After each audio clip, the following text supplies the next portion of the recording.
La maldición de la ganga. La historia de la ganga comenzó como un susurro entre montes húmedos y pueblos donde la noche parecía escuchar. Nadie podía señalar el origen exacto, solo que llegó con hombres que traían santos oscuros y palabras antiguas. Decían que la ganga no era un objeto, sino una presencia que se alimentaba de promesas. En los caminos polvorientos, los rumores crecían como raíces bajo la tierra. Se hablaba de rituales de palo mayombe capaces de torcer el destino. La protección prometida era simple y aterradora a la vez. Balas que no encontraban su camino, muerte que se distraía y pasaba de largo. Para muchos, aquello sonaba a esperanza disfrazada de fe. Para otros, era una deuda que jamás se pagaba del todo.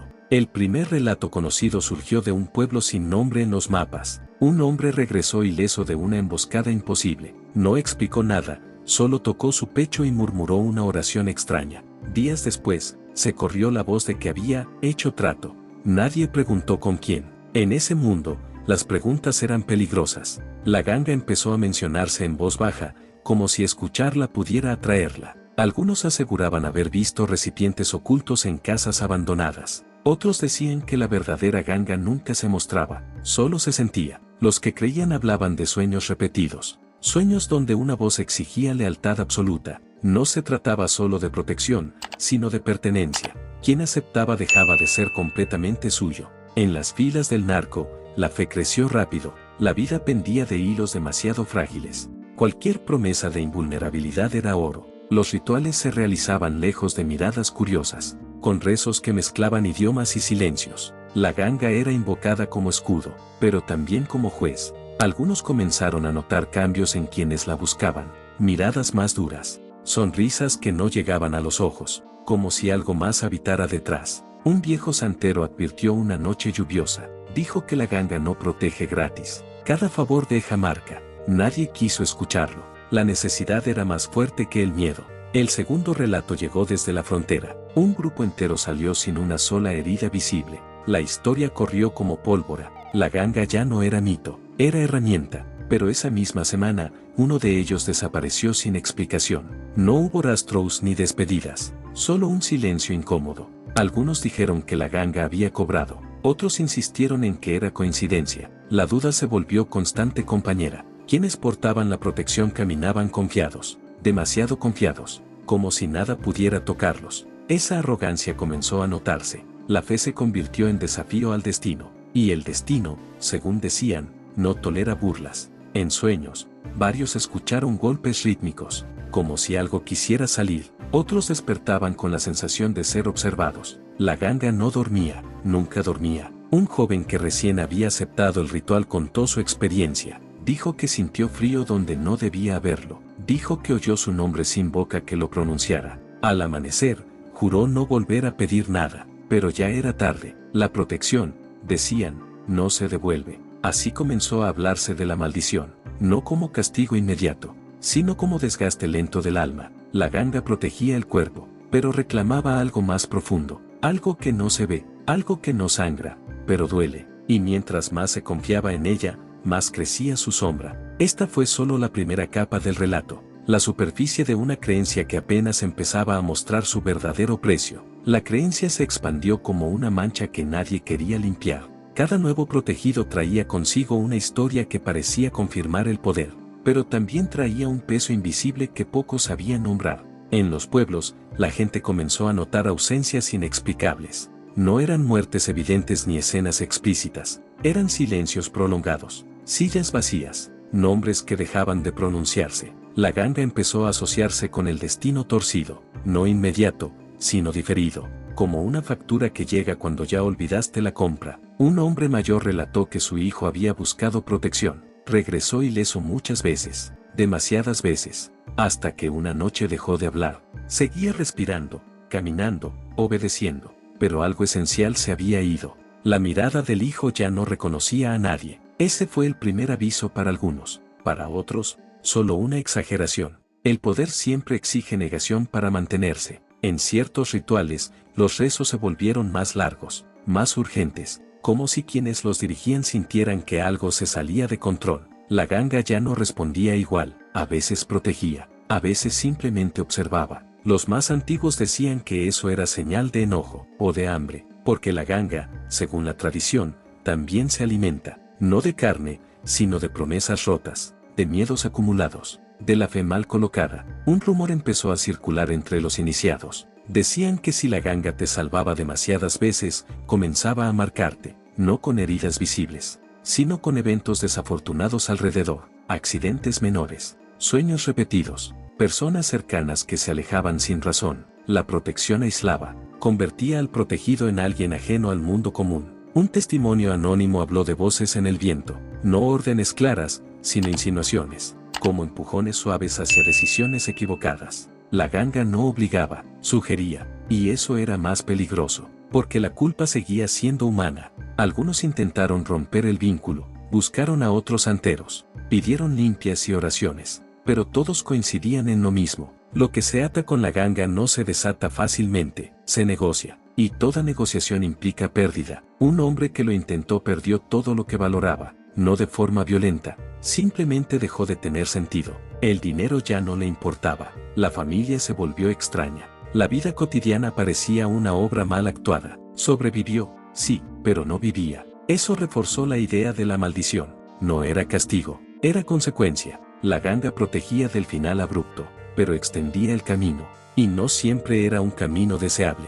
En reuniones nocturnas, algunos comenzaron a dudar. La fe ya no era ciega, se volvió cautelosa, pero el miedo a quedar sin protección era mayor. Porque una vez que crees que eres invulnerable, volver a sentirte frágil es insoportable. La ganga se volvió adicción, un escudo que también era cadena. Los relatos empezaron a contradecirse. Unos decían que todo dependía de la devoción, otros, que la ganga elegía a quien cuidar y a quien no, como si tuviera voluntad propia. Esa idea inquietó incluso a los más creyentes. Si la ganga decide, entonces nadie controla el trato, solo se espera, y se paga. Un joven iniciado soñó con un recipiente cerrado. Desde dentro, algo golpeaba lentamente. Cada golpe coincidía con un recuerdo perdido. Al despertar, no recordaba el rostro de su madre. Lloró sin saber por qué. Ese sueño se repitió en otros, con variaciones mínimas, siempre algo queriendo salir, siempre algo olvidado al despertar. La ganga ya no era solo protección,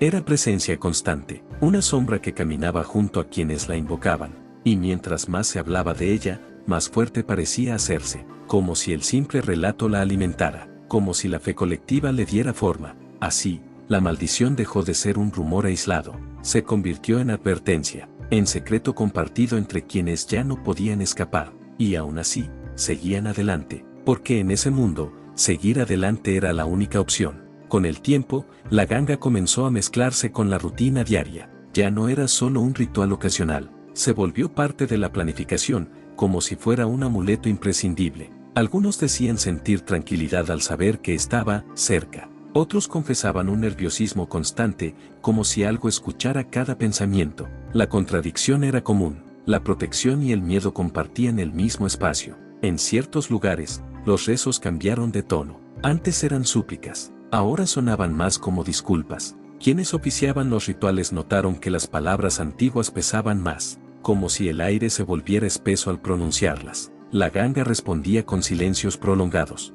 silencios que parecían respuestas. Un relato surgió de alguien que decidió probar los límites. Se expuso innecesariamente, confiado en la protección. Nada ocurrió, ni una señal. Eso lo convenció aún más, pero esa misma noche, despertó con la certeza de que algo había cambiado. No supo explicar qué, solo sintió que ya no estaba solo, ni siquiera dentro de sí. Los viejos conocedores advertían que la ganga no gusta de los desafíos, no por orgullo, sino porque interpreta el exceso de confianza como permiso para entrar más profundo, y cuando lo hace, no se anuncia. Algunos comenzaron a perder la noción del tiempo, días que se mezclaban, noches demasiado largas, recuerdos que parecían ajenos. La vida se volvía una secuencia de actos automáticos, como si alguien más llevara el ritmo. La ganga, según decían, ordena, no grita, no castiga de inmediato, acomoda las piezas para que todo funcione a su favor. Incluso las decisiones equivocadas parecían oportunidades.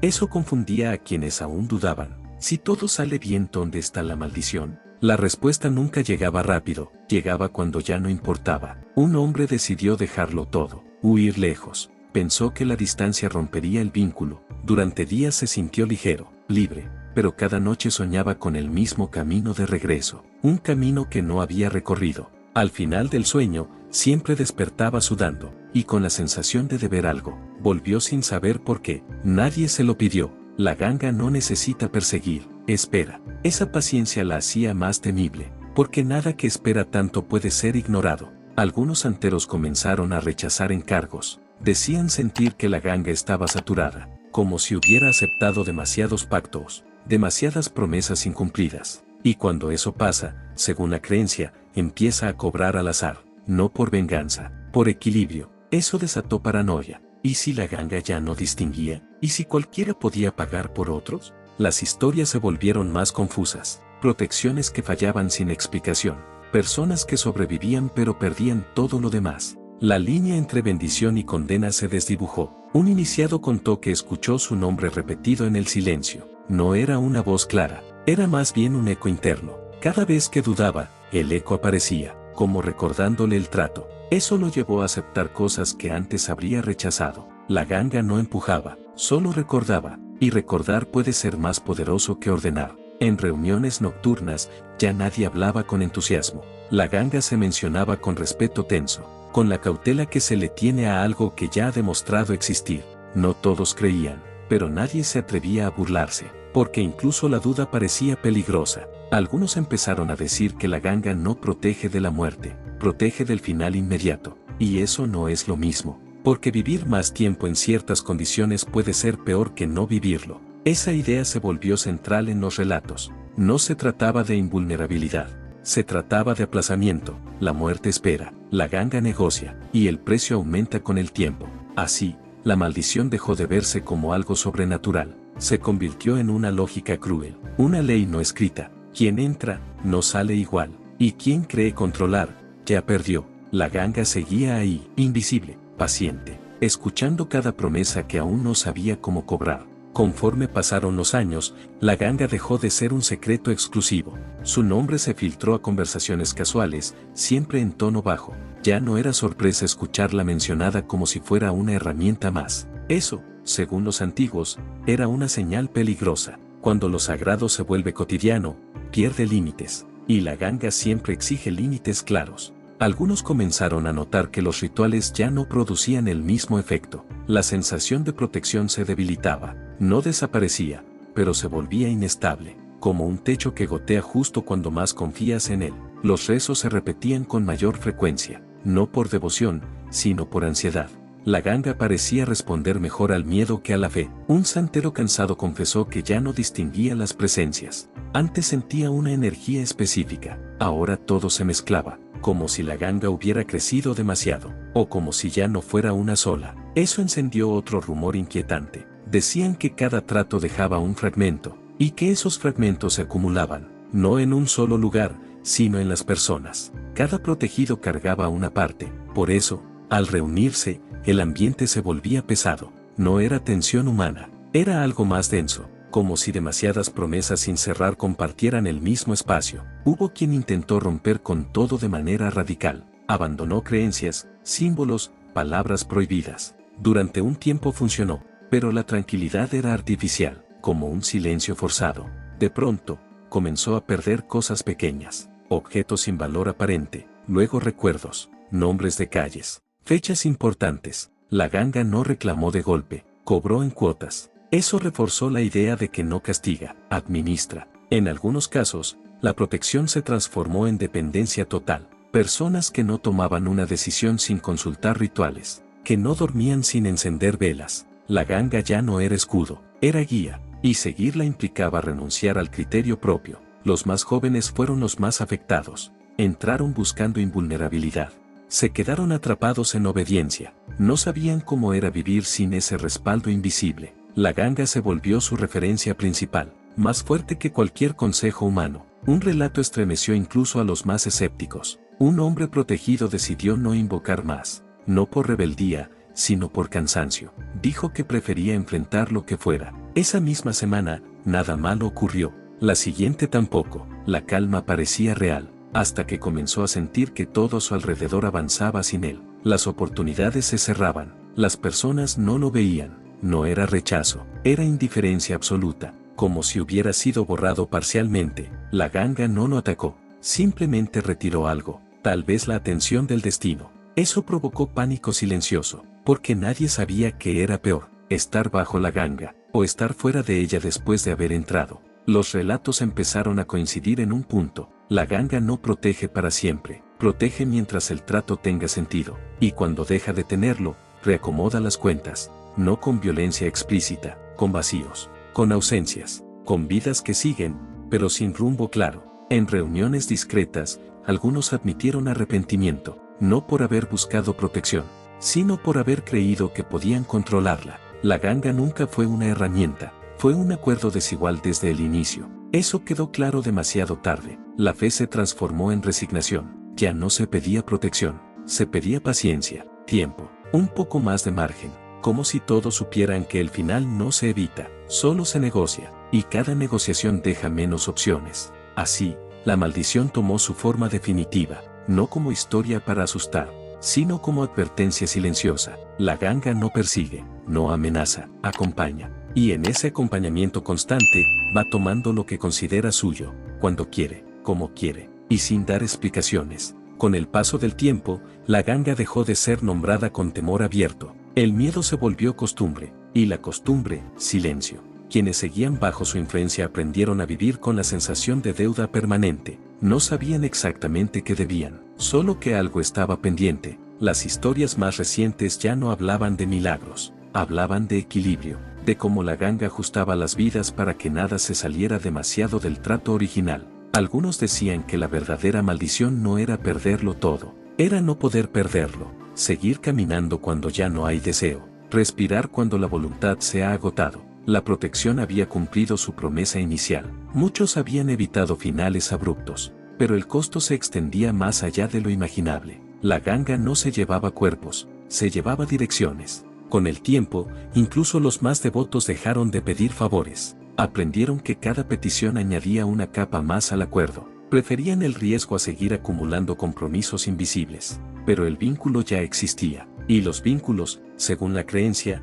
no se rompen, se transforman. Algunos empezaron a transmitir la advertencia a otros, no como amenaza, sino como relato cansado, una historia contada sin dramatismo. Eso la hacía más creíble. Decían que la ganga escucha incluso cuando no se le habla, que recuerda cada palabra dicha cerca de ella, que no olvida intenciones. Por eso, el silencio se volvió una forma de respeto, y también de defensa. Hubo quien intentó dejar constancia escrita, advertencias ocultas en cuadernos viejos, notas sin nombres, relatos que parecían ficción. Tal vez lo eran, o tal vez eran la única forma segura de decir la verdad.